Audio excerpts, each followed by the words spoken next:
When you need mealtime inspiration, it's worth shopping Baker's, where you'll find over 30,000 mouth-watering choices that excite your inner foodie. And no matter what tasty choice you make, you'll enjoy our everyday low prices, plus extra ways to save, like digital coupons worth over $600 each week. You can also save up to $1 off per gallon at the pump with fuel points. More savings and more inspiring flavors make shopping Baker's worth it every time. Baker's, fresh for everyone. Fuel restrictions apply.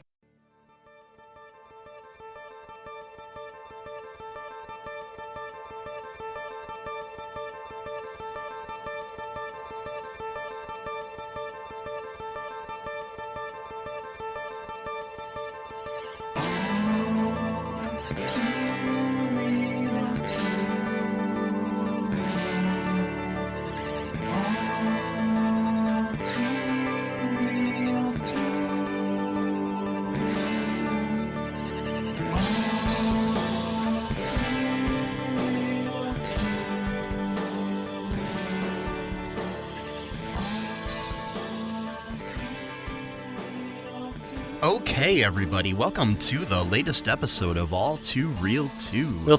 My name is Michael Lee Cullen II, and with me, as always, is Sesame, Cruz, and Carta. Cruz. So are you like Ted Cruz or Tom Cruise or Penelope Cruz or Terry Crews? That's a good one. I don't know. I'm cruising on a cruise. Oh, okay. Like Ted Cruz. Like Speed 2 Cruise Control? Yeah, sure. Yeah, that's a good one. Yes. Well, I mean, not really, but it was good. And it was all right. Yes. So, today on the show, wondering why we're talking about cruises. You know, I got confused at first, and I watched Tiger King thinking we were watching that. And I was like, what's this got to do with the Disney Channel? And then, oh, wait, Tiger Cruise, not Tiger King. Pretty mature for a Disney Channel. Like, what the hell? It's basically the same plot, right? More or less, yeah. Yeah.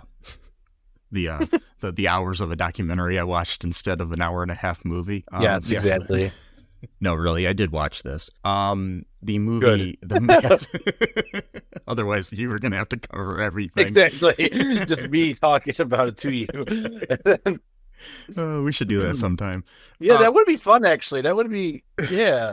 And just like try to figure out the plot of the movie just through someone else talking about it, but not showing like clips, like a YouTube video about it, just hearing someone talk about it. Like, yeah, I could give you quizzes, like what do you think happens, or vice versa. Yeah, that would be really cool. And like don't give. That's the other thing too. Like don't give away too much of the plot. Yeah. About like just give us enough to then try to explain what the movie might be about. Yeah, that's a really good idea. Okay, if you think that's a good idea, you can message me at mike@cullenpark.com. That's Mike, Mike, the little @ symbol, CULLENPARK.com. Anyways, also another thing, while I got your attention, folks, do us a favor and go to Apple Podcasts or anywhere that you can and give us a 5-star review. I'd really appreciate that. Also, subscribe to the show and share it with your friends. Check out our TeePublic and check out our Patreon. I figure I'd get that out of the way at the beginning. Now that I got you back here, folks, today we are covering the 2004 made-for-Disney Channel movie, which they'll call a DCOM, a Disney Channel original movie, Tiger Cruise. It premiered August 6th, 2004, and it stars Hayden Panettiere,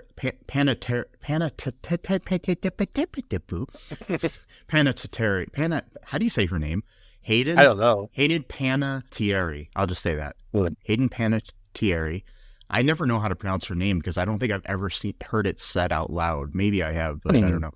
Bill Pullman, Bianca Collins, Nathaniel Lee Jr., Mercedes Cullen, Mehcad Brooks. Like your name, Cullen. No, it's Colon, Colon. Oh, okay. Yeah. Mehcad Brooks from Supergirl and other things. Jansen Panettiere, the little brother of Hayden. Lisa Dean Ryan, former guest of the show Troy Evans, Ty O'Neill, Chris Ellis, Gary Weeks, Barbara Niven, a young Jeanette McCurdy. Be sure to check out her book, I'm Glad My Mom Died. It's a great book. Anyways. Whoa. Yeah, it's an amazing book. Yeah. I never heard. Oh, I've heard of the book. I didn't. Yeah, Jeanette McCurdy. She used to be on iCarly and Sam and Cat and other things too. Okay. After this is when she was really young. Yeah, but right. Her book is one of the best books I've ever read. Wow. Yeah. So she was like one of those child stars that pretty much made money for her parents, kind of thing, or something, or yeah, well, her mom kind of forced her into the business. I see. Yeah, it's kind of a sad story, but a redemptive story and stuff like that. She's doing a lot of good with her life now, but her mom kind of messed her up. So when her mom died of cancer, she was kind of happy. So wow. Yeah. We also have Matthew Buckley, and then another former guest of our show, Mark Christopher Lawrence as Pop. Anyways, so.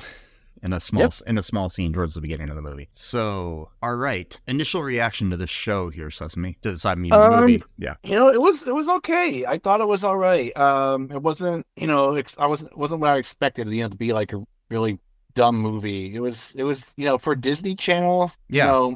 With the budgets that those movies usually got. Because this is not like even a straight to home video Disney, is just for the channel itself, so yeah, the budgets for those things are probably a lot less than the movies that came out on DVD and whatnot. But yeah, I thought it was okay. It was, obviously, it's like, quote, meant for kids or families. So, was such a serious topic as 9/11, you can't really get too crazy needs, but I thought it did a decent job. Yeah, it was a decent movie. Also, I wanted to mention it was directed by Dwayne Robert Dunham. He also directed, he was an assistant director on the original Star Wars. An assistant director on a bunch of things, like on also Empire Strikes Back and Raiders of the Lost Ark. He also directed the movie Homeward Bound, The Incredible Journey, Little Giants.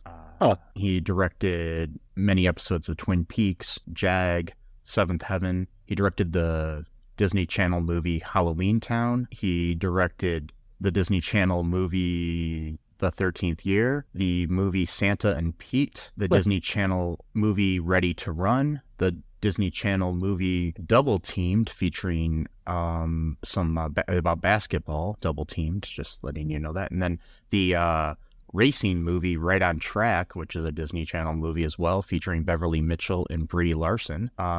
And then Tiger Cruise here, and then, he's directed he directed Star Wars Clone Wars episodes and Twin Peaks The Return episodes. So yeah, he's got a pretty good career. So yeah, he did a decent job on this movie too, I think. So, and the film was written by Anna Sandor and Bruce Graham. So yeah, I liked this movie better than I thought I would. Like you said, when I heard the concept and I knew it was a Disney Channel movie, I was like, oh, this is going to be kind of cheesy or something, but it wasn't as cheesy as I thought it would be. It was to a point, but any family movie is going to be, so yeah. So what happens in this? Well, it's often called Disney Channel's 9/11 movie, so obviously we know somewhat of what the movie, but actually, surprisingly, most of the movie is not even about 9/11, but that 9/11 doesn't even come in until about over halfway through the movie, actually. Yeah. So, there's a lot of build up before that. Yeah. This is based on this. It's a fictionalized story based on true events too, though, because like there was a Tiger Cruise going on on the U.S.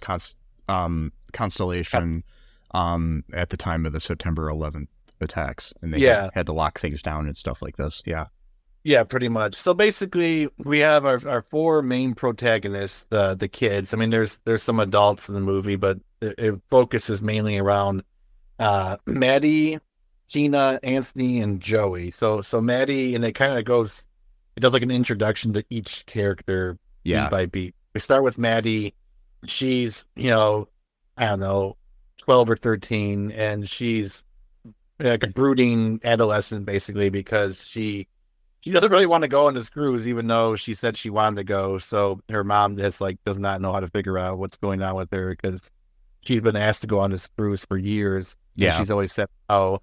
And now she finally said yes, and she won't let her little sister go in lieu of her. But yet at the same time, she's acting like she doesn't want to go.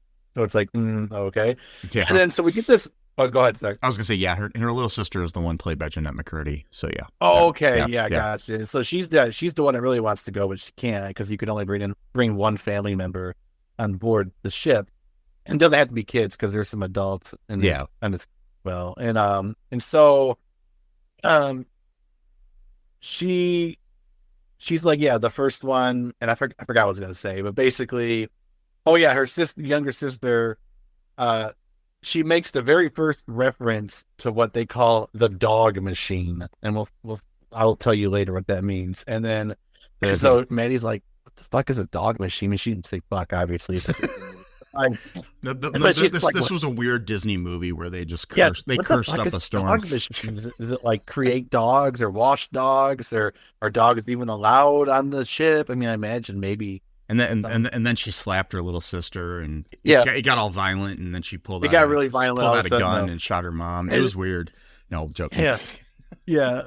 And so then we get to Anthony. Anthony is being taken to the airport, I think, by his dad or his grandfather. I don't really remember what he's Mark Christopher Lawrence's character. So yeah. Okay, and so like Anthony is like I took some notes here, and I'm not doing it I'm doing it just to do my weird commentary I do on things where I take it way too seriously than what it really is, kind of thing.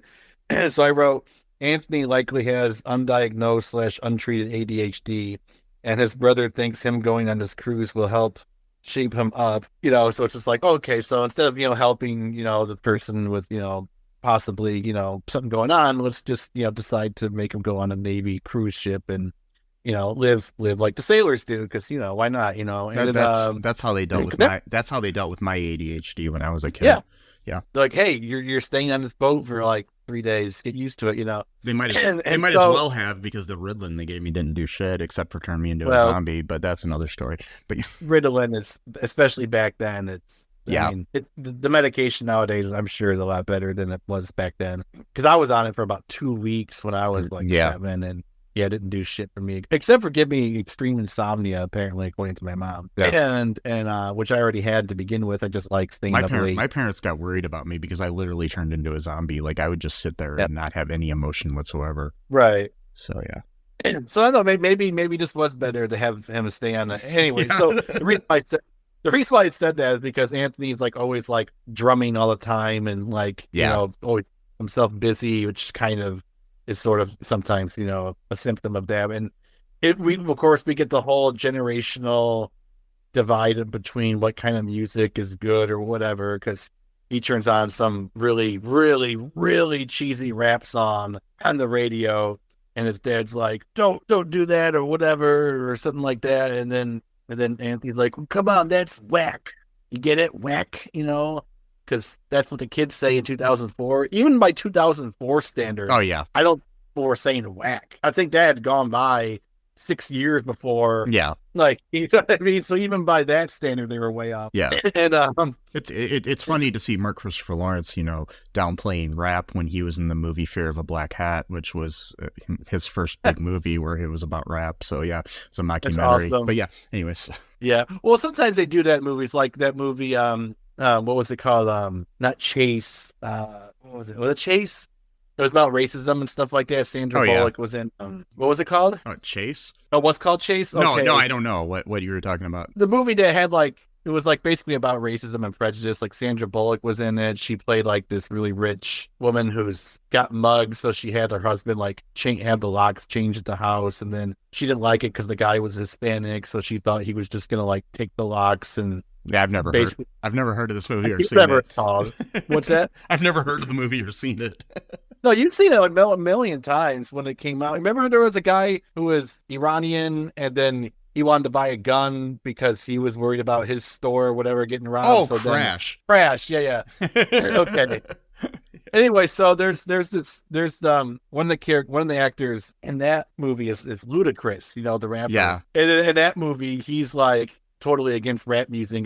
Thinks it's a government conspiracy to hold the black out. So it's just kind of funny that he plays a character that's against rap music when he himself, it's kind of interesting. The reason I wasn't thinking that was a Sandra Bullock movie is because it's got such a huge cast that I never really think of it as one person. You know what I mean? Well, I know exactly. Yeah. She's the only one I could think of at the time. I know her husband was played by Brendan Fraser. He wasn't in it that much. But, I mean, because Don Cheadle was in it. So many other great actors. Anyway, so so he turned on the jazz station instead. So it's like, ooh, you know, this is real music, jazz versus rap. You know, that whole scene was about, which is kind of stupid, whatever. And then so he goes to the airport, and then we get to Tina, and Tina is like the opposite of Maddie, where she's like super obsessed with the Navy. She like has all these different things memorized about it, like the different types of air jets and planes and things like that. And she's like really looks up to her older sister, Grace. That's who she's there to visit. And she's doing this weird thing where she's practicing saluting in front of the mirror for I don't know how many minutes before the camera was rolling on her. But, and like just making sure she's got some neurodivergent issues too. I think I even wrote that too. I even said possibly on the spectrum. I'm not even saying that's a joke. I'm not either. I was just saying there's something going on there. Yeah, like it's that very focused, you know, very like this is my mission, you know, type of thing. Which for want of a better word, I guess it is a mission because they are going on the ship. But like, and so and then so they do her thing, you know, her bits, you know, it's supposed to be like kind of like quirky, funny girl, whatever. And then we got Joey. So Joey's the youngest of all of them. I don't think they really had much of an intro to him other than just his dad dropping him off. That's the other thing too. Just dropping him off by himself, going up the escalator. It's like, you're not going to join him? Like, you're just letting him go? Like what? He's like, bye-bye. I'll see you in a few days. Okay. I mean, I guess 2001 was a simpler time, so... Well, it was before 9/11, so... Well, yeah, exactly. It was before 9/11. And then they all on the plane together. Anthony is irritating the hell out of Maddie by drumming on, like, his pants or some notepad or whatever he's got. She's trying to draw because she's an artist. And so, apparently back then, you could just, like, change seats if you wanted to. Like randomly, I guess that was a thing. I don't remember. Well, I think if there's one, if there's a seat open, sometimes nobody notices or cares. Okay, yeah. So she goes to join Tina, and Tina at this time is currently regaling this woman who's clearly not interested in what she's. That's why I'm thinking of the neurodivergent thing too. Is like, because I've been like that so many times in my life where I'm just talking someone's ear off about something I'm interested in, and just like, oh, cool. I want to get out of this situation somehow, like, you know, and then that's when Maddie shows up, sits next in between them, and the old lady's like, oh, thank God, you know, but then she just starts then telling Maddie all the same shit that she had just told this old lady on the plane. Like, okay, we get it. You like the Navy. Awesome. And then, so that's our intro, right? That's the thing. That's the glue that puts everything else together. But we have a lot of cool shit that goes on after this. You want to start talking about that? Or you want me to keep going? Because I wrote some notes, but you can do what you want. I can go. So basically, what we have is, you know, they get on the ship, as you know, and they're called Tigers, which are basically family members who are visiting for this event that they have, where basically they go on the ship, and this is an actual thing that happens in the military. And they arrive on is it September 9th where they get on there? I think it is. Originally. Yeah. The first day is September 9th.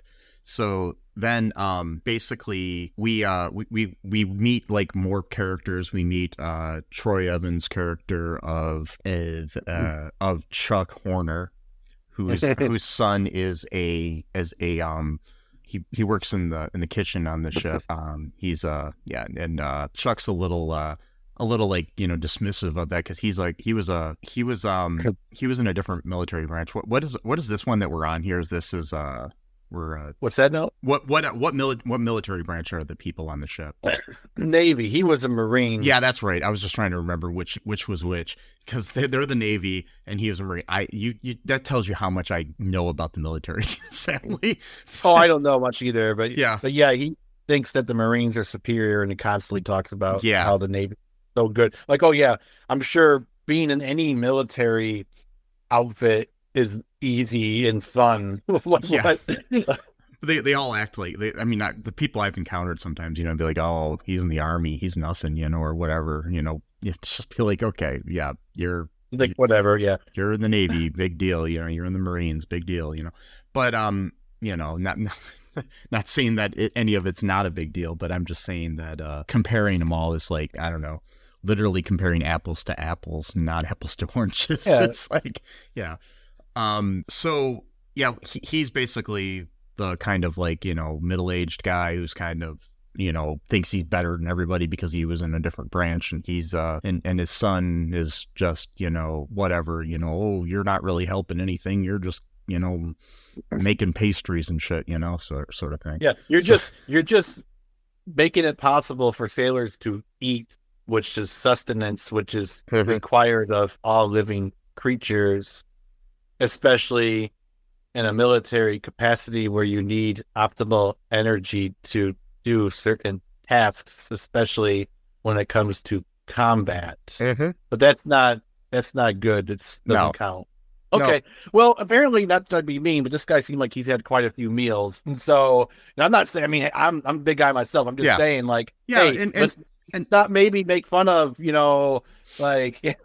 Yeah, and I mean, it gives like a little bit of a conflict between the two. That's why they put it in there. I mean, he does have a character development, which is good. And he's kind of starts out as like the comic relief in this movie too. So yeah, like Anthony, kind of like a similar.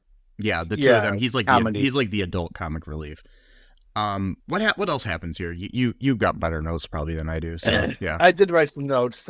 So you're right. He is like the adult comedic relief. Or comic relief, whatever you call it. I didn't write down his son's name, so I'm not really sure what his son's name is. But yeah, he's always talking about too how his brother, his son's name is Danny. Okay, yeah, Danny's uncle, which I presume is Chuck's brother, works at the Pentagon. Yeah, and he's always saying, you know, hey, I can, you know, just one phone call, and you know, you got a better job. And I'm like thinking to myself, like, okay, so nepotism, that's awesome. So. Yeah, I even wrote down he also thinks Danny can, quote, do better than be a chef on the ship, even though his son has told him that he likes his job on multiple occasions. Chuck then dismissively says that he could get a gig, quote, flipping burgers, as though being part of the working class is something to be ashamed of. I detect bourgeoisie scum vibes emanating from this piece of shit. He keeps saying that his brother works at the Pentagon and he can get his son a better job with just one phone call.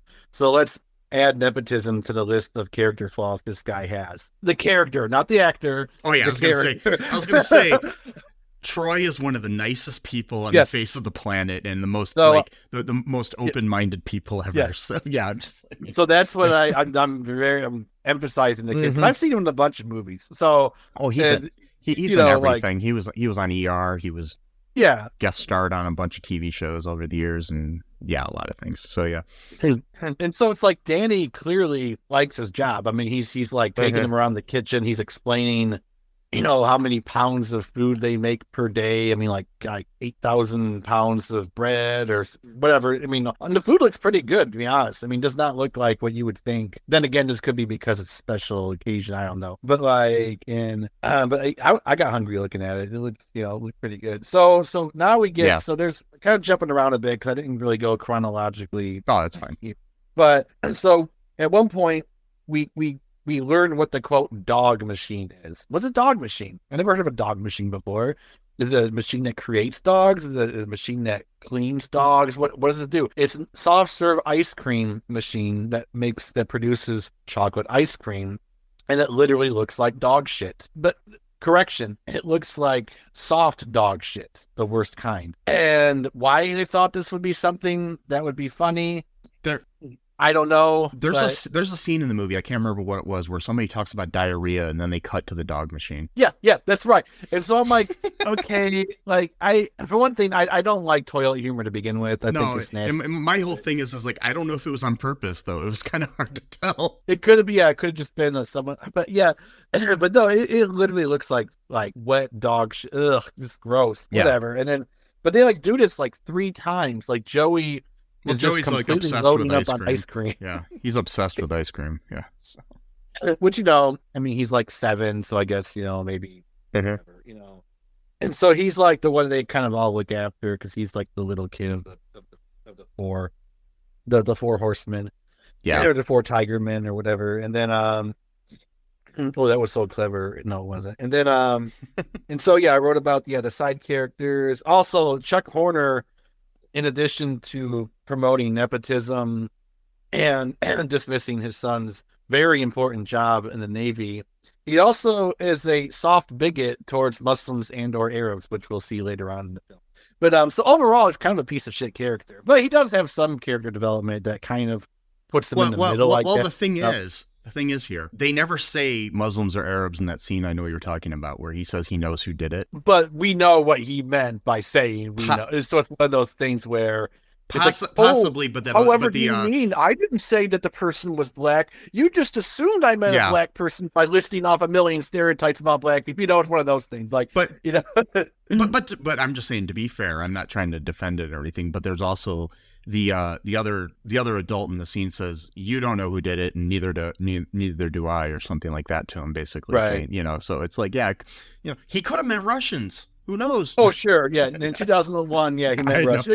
We'll make believe he was talking about anarchists or Antifa. That's what he meant. I mean, it is true, though. I mean, I guess it would be, because I was just trying to think of who all of our enemies were at the time, and it probably was some kind of Arabs because of the fact that we had the first Gulf War before this. So, yeah, I guess. True. I was trying to think of what the most recent, war or something we had before. True. 2011. I mean 2001. I mean, yeah. Anyway, I'm just joshing with this. I'm taking it too seriously. Oh, I know. So part of the plot too is then, again, this is kind of jumping around a bit, but there's Maddie. The reason why Maddie joined this cruise, from what I gather, I don't think the movie really emphasized it too much. So I'm just inferring from this, because I'm doing deep discourse here on the Tiger Cruise, just like I did with the Barbie movie. I don't know if I sent you all those screenshots I did yesterday of literally commenting, doing Barbie discourse on a YouTube comment section, because the guy was saying a bunch of bullshit, and I was like, I wasn't defending the movie necessarily, but I was just saying you either intentionally are misinterpreting what this movie is about, or you just don't get it. Because they're like, oh well, Barbie, it's about you hate men, right? For the sake of for men, because they didn't do anything against you. But so why they want the men's to talk, the Kens to talk about the Godfather and stuff like that? And it's because it's the whole thing of what you would call mansplaining or just a more generic term, patronizing, attitude of oh, I gotta explain all these deep parts to you because you wouldn't get it type of thing. And they're like, yeah, but it was their idea to have the Kens to do that. Why would they do that? And I'm like, because the Kens had turned the Barbieville into a patriarchy, and so they're trying to get the Kens to trust them so that they can then take over. What? You don't get this? Okay. Anyway, so just sorry, I got off page here, but so now I'm doing Tiger Cruise discourse. Yes, you'll have to bear with me on it. So Maddie keeps trying to make her dad feel guilty for protecting his country, which unfortunately required him to miss a few baseball games here and there, which is more important than the safety of her country to her. So so her manipulations are successful eventually, and she eventually convinces her dad to give up the career he has been building throughout his entire life. But then the terrorist attacks happen, and she sees her dad in action. Now she feels conflicted, as she wants her dad to come back home for good, as he promised. But now she recognizes how important his work is. Ooh, so now we got character development. What's going on? Should he come home? Should he stay? I'm not really sure, type of thing. And then that's compounded by the fact that her dad, which I forgot his name, and he's a really important character in this movie. I don't even know his name. He's Commander. Bill Pullman's character. It's Bill Pullman's character. Commander Gary Dolan. Yeah, he's second in command on the ship, basically. And so he's a very important role, here. And so now she's doesn't really know, because she wants him to be able to protect his country, and it's not just thinking selfishly like she has for her entire life at this point. No, I'm just kidding. She's 13. and not seeing your dad for like 5 months on end, and then you see him for like 3 weeks, then he's back, he's gone again for another 2 or 3 months. She should be happy when he's there, man. I don't care. No, I'm just saying, like, I can understand. I'm joking. I know. I can understand her feeling left out and bitter, and because at one point too, he even, and this is jumping around some more. He even says, quit growing so fast. I hardly recognize you. It's like, yeah, because you're never fucking home, dude. Like, I was like waiting for her to say something to that. Like, what? Yeah, that's the whole point, dude. It's true. You're gone for half the year and she's 12. What do you think's going to happen? I mean, Jesus, dude. Yeah, I mean, she's not going to stay your 8-year-old girl forever, bro. Like, come on. No, kids grow up. I don't know if you've noticed this. Yeah. And if you hadn't noticed, her sarcasm, very early teenager shit right there. Oh, yeah. So that's obvious shit. Like I started hearing that crap when Melody turned 13. I was getting like, okay. Sarcasm's going to let it slide. Yeah, my nieces and nephews my nieces and nephews went through all that. And so, of course, so do most kids. Yeah. Yeah, it's the way it is. But, and so, skipping around a little bit again, Tina's sister Grace is she's trying to help Tina understand that being in the Navy isn't just like fun and games. Like, it's not just like you travel the world and you get to see new sights and do it's like, it's not just like a fun thing, because Tina thinks, which I think the movie kind of bears out a little bit and proves her theory, that she doesn't really quite understand like what being in the military is really like. Like, she sees the glamour, she sees like the uniforms, and she memorizes all the different airplanes they have and things like that, but she doesn't really quite understand that like this is actually a really dangerous type of gig. And and it's also takes a lot of your time, energy.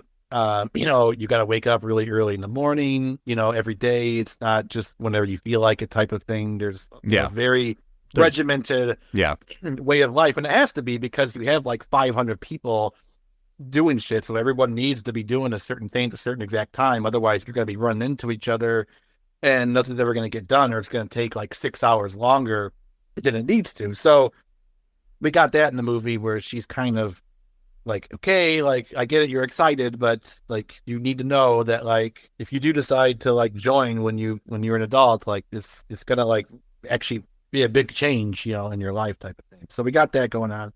Anthony's brother's not so enthused with Anthony being there, because Anthony, again, with my theory that he's got untreated ADHD, and so he's always finding ways to get himself in trouble. He doesn't really like the rules that he thinks are stupid. Like, for example, one time he gets on the runway, a guy specifically tells him, no hats on the runway. It's a hard rule. And so he takes off the hat, goes, that's a stupid rule.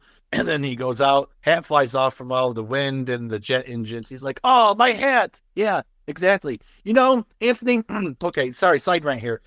Sometimes rules exist for a reason in life, okay? It's not always about, I'm just trying to trick you or make your life not be any fun. No, actually, sometimes there's, real reasons why, there be a rule. And maybe you learn that the hard way, which apparently we all need to do at some point, that, you lost your cool hat now because you decided to put it back on. So good job. I guess you're the type of person that needs to put your hand on the hot stove to realize that it's hot, but you burned your hand in the process. So, I guess, and then he almost falls off the carrier or whatever. So yeah, he's just like, he potentially killed himself, by falling off this huge ship. It's not a light fall. It's a far fall. So he could have definitely hurt himself. Oh, he would have died.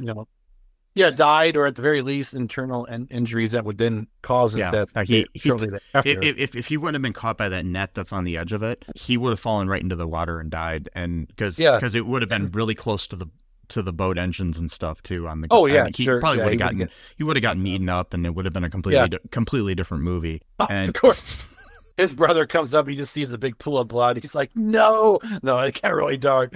And so and he's making light of it. Then the ship comes to life, like in Christine, like the cars do or something, and then it starts like killing everybody aboard. Yeah, it's so he's like acting like it's no big deal. He's like making a joke. I'm like, dude, you almost died here. Like, chill the fuck out, dude. And then so he knows how to get out there now. And so the next day they're like running practice runs or something like that with the planes, and they want to go out and see it for themselves and like take pictures or whatever.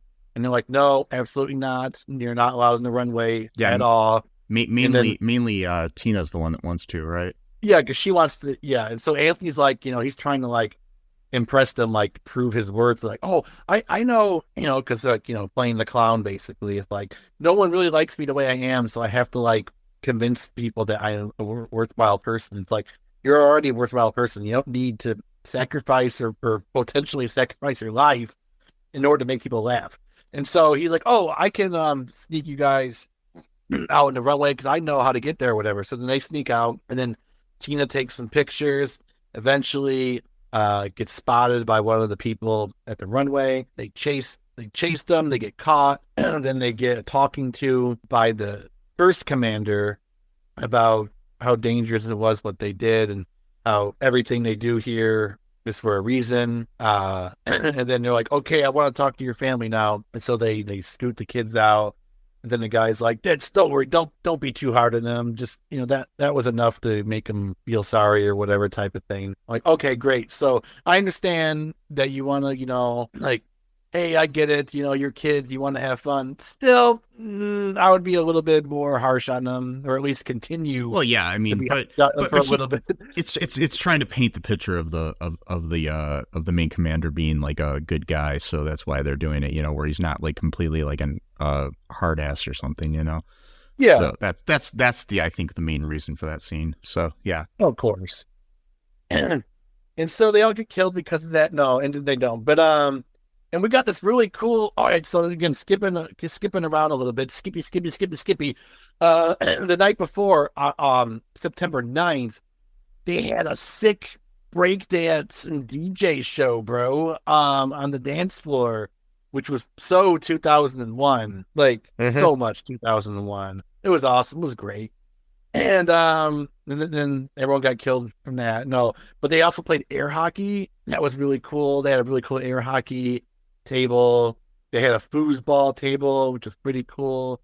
Anthony is apparently all by himself, which that's the other thing too. Where's his brother doing this whole time? It was his brother's idea to have him join the cruise, and this is even before they got in trouble. Yeah. So there's no excuse of like, oh, I'm mad at my little brother for being stupid or whatever. This isn't even the day. So if anything, we could sort of recontextualize that scene right there as Anthony's subconscious attempt to get his brother's attention by doing something dangerous, And it could also be that, his brother was needed elsewhere.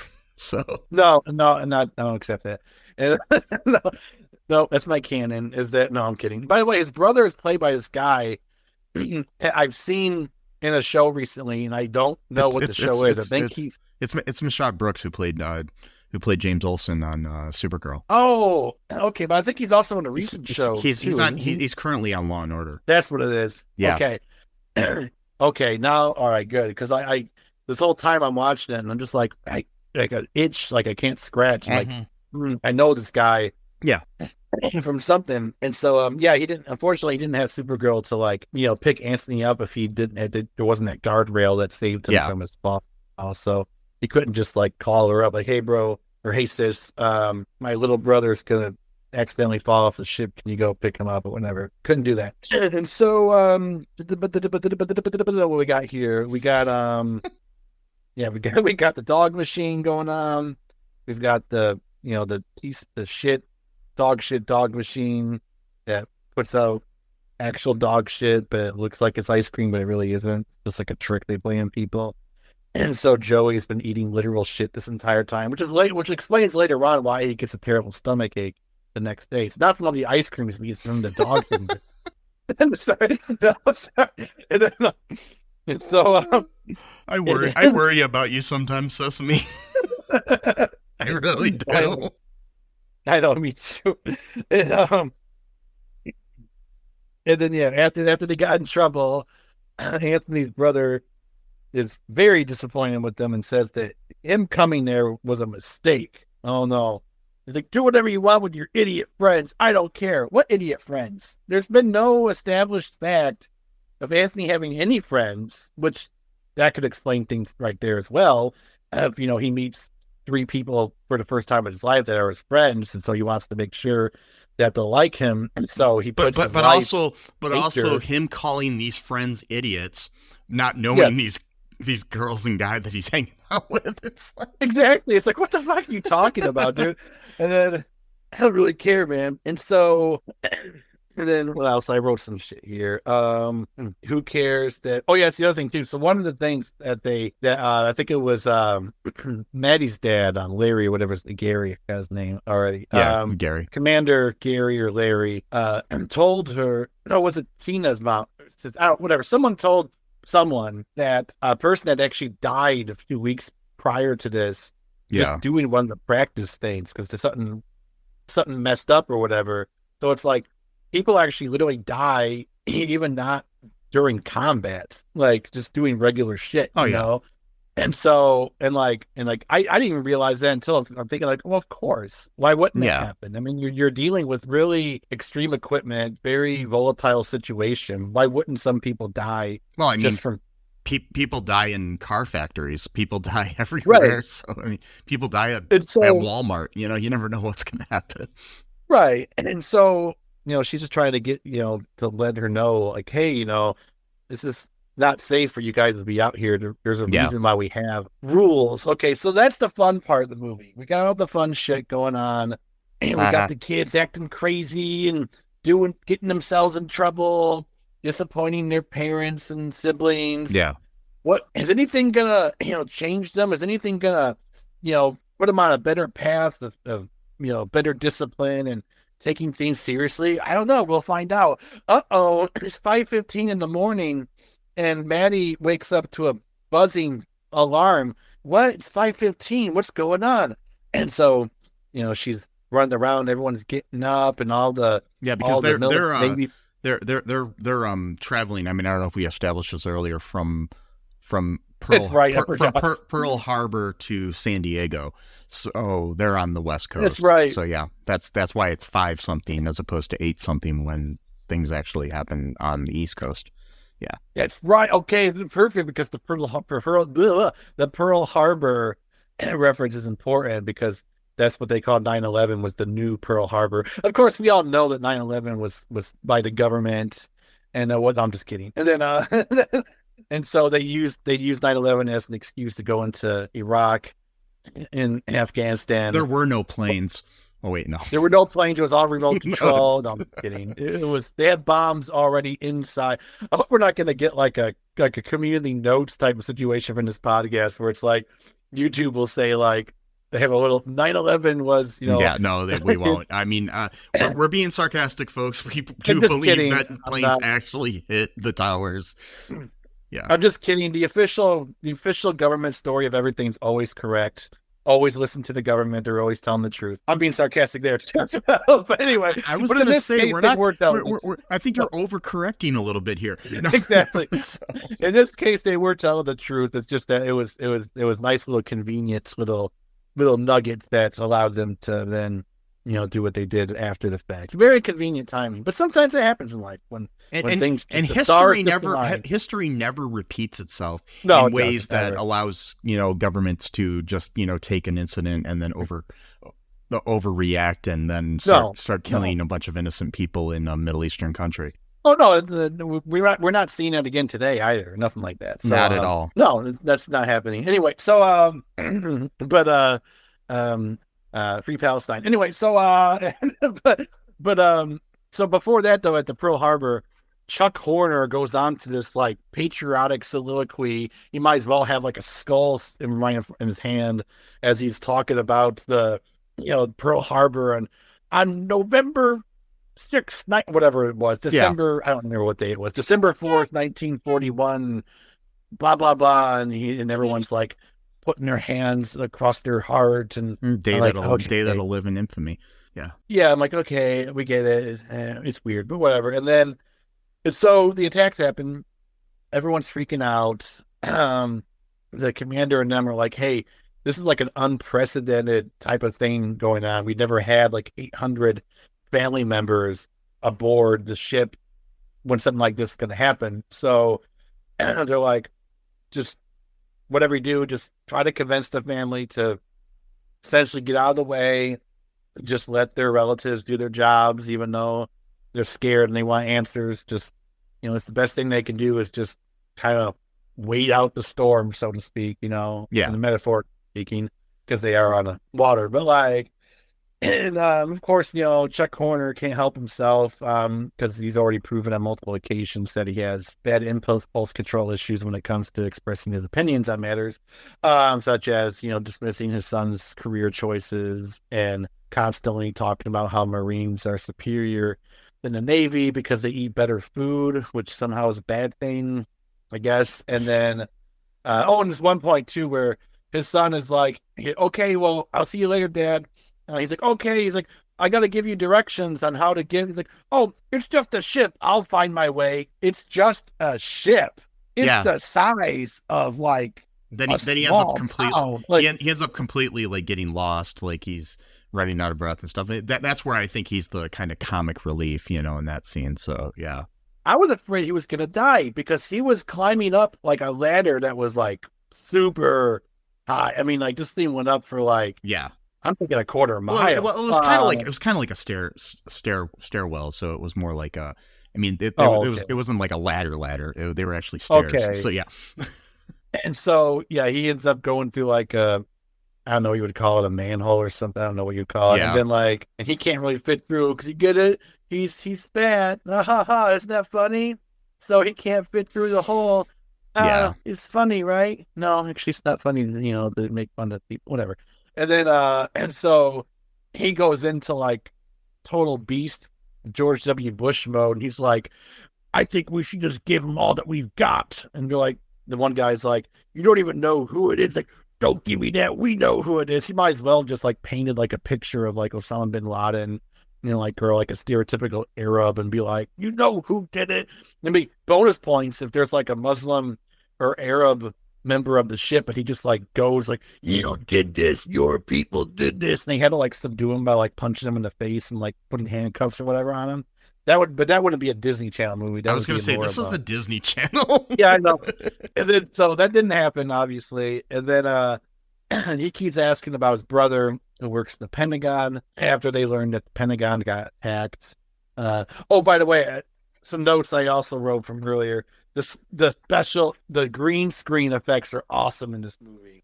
So cool. Yeah, at the beginning they have a few here and there which are pretty bad. Like where it's more of like it's like kind of a green screen composite sort of thing where they like composite the people into these shots that are already filmed like on like an actual ship or something. But I mean they did actually film on real ships here though. So I was trying to figure out why it might have been something where they just couldn't do it at the same time or something. I don't know what was going on. Yeah, for sure. Yeah, I was thinking something like that too, where they couldn't do everything. But yeah, overall it was a pretty decent set. Somewhat realistic. Yeah, because they shot on two different ships. The USS Constellation, which is the actual ship that it took place on, had already been decommissioned, so they shot on two other ones. So I guess with the military allowed them to film on two other carriers that are not carriers, but two other ships that were out there. That's cool. Yeah. Yeah. So, what happens? So, he keeps asking for his brother. They're like, hey, I can't give you any information right now. We're not allowed any communication in or out because we don't really know what's going on. You gotta sit tight. Of course, he doesn't listen. He gets really angry. So eventually, Gary's like, "Okay, like if anything comes in, I'll let you know. Just chill out, type of thing." Like, all right, cool. I don't think he got really angry per se. I think it was more anxiety because it's like because I didn't see him as much as of an angry guy as much as like he's in this instance where he's more anxiety ridden because he wants to know if his brother's dead or not. So it's like Yeah, no, you're right. That's fair. Yeah. And so, and then Gary has tasked Maddie was a job to look after the other kids, especially the younger ones, and to kind of let them know, give them updates about how they're doing, things like that, just to see if they could like ease their anxiety a little bit. They suggest turning off the news, putting on some movies or something instead. instead. Kid movies. I mean, or whatever. I remember it, and not being on a ship. I mean, that would exasperate the anxiety of things. But I remember myself when this was happening in the real world, where it's like every channel you turned on had coverage of this. Like you couldn't escape it on cable. Like it was like they were airing the news on MTV even and BET and whatnot. It's like you couldn't escape it. Like any channel you turned on had news about 9/11 like 24/7. So it was for like a whole week. I remember there wasn't regular shit on TV, and they weren't showing like the regular shows, nothing yet. Like I don't even think they were like necessarily they weren't showing soap operas. They weren't showing like reruns. Mm-hmm. There wasn't like your reruns of I don't know, Friends or whatever in the afternoon or whatever even. So it was like kind of weird. So yeah, it was I remember that. And they got news everywhere. They're like, hey, let's put some movies on. Anthony, however, is watching the news like constantly. Yeah. And then they're like, hey, put on some movies in the television set so that the news doesn't scare the kids too much. Anthony broods over the news and gets angry at the small children who don't want to hear about thousands of people falling to their deaths for hours on end. So it's nice, of Anthony to, think that's a good thing that, small children should constantly be watching people falling, jumping out of the buildings. And let's just get the kids used to violence. Well, very we get why he did it though. I know. Yeah, I was gonna say. I'm doing my thing. Yeah. It makes it funnier when you take it literally. I've found. It is fun if you just like talk about a show in a very literal sense. It's funnier when you look at it that way. You're like, oh yeah, this kid's mad because other children don't want to watch people dying. It's true. You could then you discuss the reasons why he is mad. Sure, but that's the baseline right there. And then you just stick with that and you move and you roll with that. And you can find yourself in some very interesting places. So I'm not hyperactive at all right now, by the way. Not at all. I'm totally normal. I don't have any problems mentally. Or brain chemistry wise, I'm all good in the hood, eating in the neighborhood like Applebee's, eating in the neighborhood, or eating in the hood. I don't know. You can do either one. It's fine. Word to your bird. Sure, why not? And so what else happens? Because I'm like, again, like my mind's. I need to take a break because my mind's getting crazy now. So basically, what we have is so after that we realize why he wants to keep watching the news. It's basically because he's from Staten Island, and I think that's what he said. He's got friends whose parents work in the World Trade Center. He knows some firemen and stuff like that, and he's got this like weird obsession with the Twin Towers as well. But exactly. He talks about how great they were to, you could see the sun glistening off these buildings and blah blah blah, and I'm just like, okay, I've seen them, they were cool, but still, like, dude, you gotta write a poem about them? What the hell? Yeah. Like, do you want to have sex with them? I'm confused. No, anyways, so wow. I know they're two phallic things in the sky, but still, anyways, so I'm getting weird. So, so basically, but really, he's just worried about his friends' parents and other people that he may know that are in the World Trade Center. So it's like, which is understandable. Of course, if you're from New York, you're going to be worried about this. They all kind of like this situation, like it did to the country and the world to a point, where it kind of just gave this sobering aspect to people where you realize that life shouldn't be taken for granted. If people are going to die, things, you never know when your last breath is going to be. Right. Kind of deep for a Disney movie. Yep. But, people like Tina start to realize that the truth behind her sister's, assertion of the whole, like, less glamorous side of, like, basically it's not just, people, on vacation traveling the world. They're there to protect people. They're there to, possibly, be put into battle. Things like that, whether you agree with the actions of the United States when they decide to go into wars is not, as important as the fact that, we should be supporting the military people in general, because they're, they don't have a say necessarily in what kind of war they go into. And, so, they're possibly sacrificing their lives for, a cause greater than them, whether the greater cause is good or bad, so. Exactly.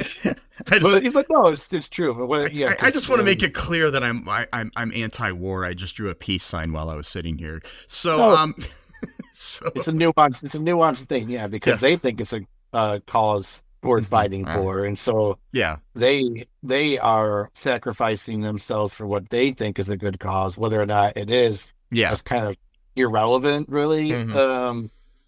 Because it's still, and sometimes even though the soldiers in a war don't think that the war is necessarily good or agree with everything that's going on, but they have their orders and their duty that they have to obey. So basically we get this whole thing where we realize that there's a greater purpose here to what's going on, and the training is there for a reason, teach people how to behave in the military. And so Anthony, he's worried about the people in the two towers. Maddie starts to see her father in a different light, where she starts to realize he's an important person, and she gets talks to some throughout the thing to different to one of the guys on the ship, who basically says this is he's like a father to us all, and blah blah blah, which is good and bad, because it's he's a father to you, but exactly, oh well, it must be nice or whatever. I don't shut up, bitch. But still, there's the whole thing where she starts to realize that he's a good leader, and he's sacrificing raising his family to raise this group of people on a ship. Exactly. So that's my thing. That's the whole. That's my main problem with this whole movie. Okay, it's there's nothing wrong with making that your career, but it's if you're going to have a family, you should kind of weigh the pros and cons about whether or not you should have a job where you're constantly away from. Yeah, I mean, if you're single, great, you go see the world, but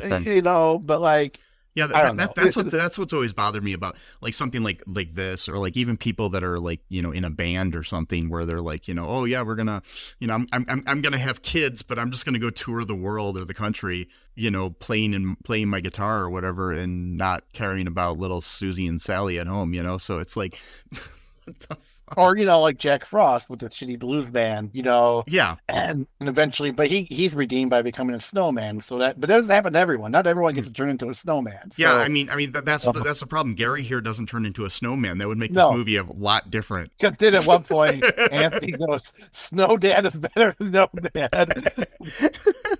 It would be just really weird if Bill Pullman just decided to turn into a snowman randomly in the middle of the movie. But then he melts because right in the middle of the sun in San Diego area, and it's September 9th. So that would work out pretty warm out. Yeah. By the way, quick plug: check out our Jack Frost episode. It's a good one. Yes, it is. One of my favorites. So yeah, this is weird. So basically, we start to see things. We do find out eventually that Chuck's brother at the Pentagon was lost and then presumed dead, and basically, so we find out basically that he's dead. So oh shit, yeah. Oh, we did. So he was officially dead. Yeah, we do find that out because they talk about at the end when he's leaving the ship, he tells his son that he's proud of him and stuff, and he says, you can. I'm sure they'll give you some leave here if you want to come to the service. Oh shit. Yeah, unless they're talking about some other kind of service that I'm not aware of, but. I was assuming what he meant. I was assuming they meant that come to your uncle's funeral. So yeah, damn. So yeah, he died, and then because there's and there's a really touching scene. I really liked the scene where he's realizing what's wrong, and he's just basically kind of has a change of heart there. Chuck does, where he's realizing that what everybody does is important, and he's also realizing I lost my brother who I thought was, invincible sort of thing. He was my little brother, Right. but he was kind of my hero and stuff. And it's kind of sad. And he was supposed to be, he was at the Pentagon, which was supposed to be the safest place on earth, so it's like, yeah. Which, why would anyone think that to begin with? I mean, it seems kind of a weird. I don't know. I belief. mean, I guess, it does have a lot of security and stuff, but I guess they never accounted for the fact that somebody could fly a plane into it. Exactly. Why would you not think of that as being at least a possibility? Whatever. Yeah. I guess you get that hubris but I guess, arrogance. I guess no matter what, you can think, anything you can think you have complete security or safety wherever you are. There's always going to be something that's not, accounted for where, there could be some way that somebody's going to break in. I mean, you can have the best security system in the world and somebody's still going to break in. I mean, there people have used to break into Hollywood stars' houses out in California all the time and they thought they were great, Right. Great in security, on a lesser scale than the Pentagon. So, but. Right. Yeah. Oh, I forgot. There's also this great scene where, what's Chuck's son's name? Danny? Uh-huh. So there's a scene where Danny is basically making a bunch of cupcakes just to kind of take his mind off of things. Yeah. And the kids come in the kitchen and he's like, hey, go ahead and take whatever you want, whatever. And then Anthony starts drumming on like one of the things. And then Danny starts drumming. And somehow this movie completely changes into like Stomp, the musical, like just out of the, like, it's just like, okay. And then Maddie comes in. And she starts doing stuff. Tina starts doing. Yeah, Joey, they're all stomping it up in the kitchen, and yeah. Danny turns on the mixer to go at a faster pace and things like that. Yeah. So, little trivia about that scene. After the scene of everybody banging on pots in the bakery, it took 3 months of thorough cleaning to finally get the space back up to naval health standards. What the fuck? What? No. It took 3 months of thorough cleaning. That can't be true. What, they do it a minute a day? I mean, come on. Like, I mean, naval health standards must be really high. I guess, but man, I mean, all you had was, well, I mean, I guess, yeah, because like even one little piece of food could attract like insects, mice. So yeah, I guess I could see. I wouldn't say 3 months. I'd say a few days, maybe a week, but 3 months, man. Well, maybe they cleaned it once and then they had an inspection and it failed, and then they cleaned it again and had an inspection and it failed. And hey, but again, that's like that's right around Tina's alley right there, being very thorough, very specific, very thorough. But yeah, I mean, you have to be, because if you got like hundreds of people on board and something happens with the food, well, that's, I mean, yeah. Yeah. I mean, they do say a lot of times, like the easiest way to, in combat too, to take out people is through food or lack thereof. They usually attack the kitchens or the medical people. That, like, those are the first people that are going to get taken out. Basically. I mean, because you see right now in Gaza, a lot of people are being starved basically. And they're trying to stop supplies from coming in, and that's a way that they're attacking innocent people. Is through, a lot of people are dying because of not because of bombs and stuff, but because of health standards and stuff. Because you also have you're concentrating a lot of people into one small area. So if one person gets a cold, everybody gets the cold, or if somebody gets COVID or something, everybody gets COVID. It's going to be and it's going to be years from now where a lot of these people are going to die too.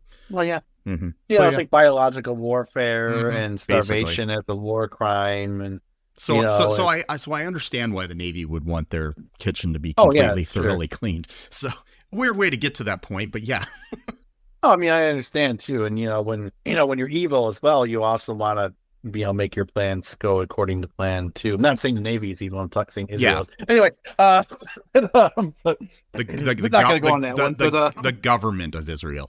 And the IDF, that's a nuanced take too, because if the majority of the population agrees with the government, then I'm not going to get but I'm just going to say it's not a blanket statement to everybody that lives in Israel, because there are a lot of good people that live there. So just the majority percentage wise and stuff. But but there are people that can say the same and try to blanket everybody and Gaza as being evil because of the not actions of everyone, Hamas. just Yeah. percentage wise. Yeah. But yeah. Mhm. Sorry. I'm gonna get in trouble. I'm just trying to be, devil's advocate here. So, it's like, yeah. I mean, Chuck's brother is basically confirmed dead, and you do have this like emotional scene there with Maddie and him. And she's basically saying sorry and gives him a hug and stuff. So that was kind of touching and kind of didn't bring a tear to my eye, but if I was a kid watching this in 2004, it might have. Yeah. So, what else happens here? The end of the movie starts to happen. So. Well, Maddie basically told her dad to keep doing his job, that he doesn't have to retire, come home forever or whatever type of thing, because she sees what he's doing is important, and she's gonna stop being a brat. Well, that's the other thing too. So it's like a double entendre. So like throughout the whole movie, they keep asking her, "Are you a Navy brat?" And she's like, "I'm not a brat. I don't like that term," or whatever. But she's acting like a real brat in actual life. So so she is a brat in one definition of the word. I thought for a while she might be confused and thought they were saying brat, and she was like, "I'm not a sausage." And then that could be it too. Actually, mm-hmm. And so. But by the end of the movie, she's like, "I am a Navy brat." So it's like, aha, you get it? So she wasn't a Navy brat in the beginning, but she was an actual brat, as in how she's acting towards people. But then by the end of the movie, she's not a brat. But she is a brat. Yeah, you get it? That was a cool little switcheroo they did. Mm-hmm. And then it's pretty much the ending. They take them to like some ports, I guess, to go to, but no one's gonna pick him up, I guess, so they have to just go somewhere. I don't really know, but like, I'm assuming they got left off in San Diego or something at the port in San Diego. So yeah. I'm pretty sure. I mean, probably missed a few things, but that's pretty much the movie. Yeah, I think it's interesting. I mean, I want to cover some more Disney movies after this too, though. So Disney Channel movies, Disney Channel, yeah, some DComs, as they call them in the biz. They call it in the biz. Yeah. Another good one is Luck of the Irish. That's a weird ass movie. Yeah, there's a few that I think we are going to cover in the near future that I want to pick out to cover too. So yeah, we'll see when we get there.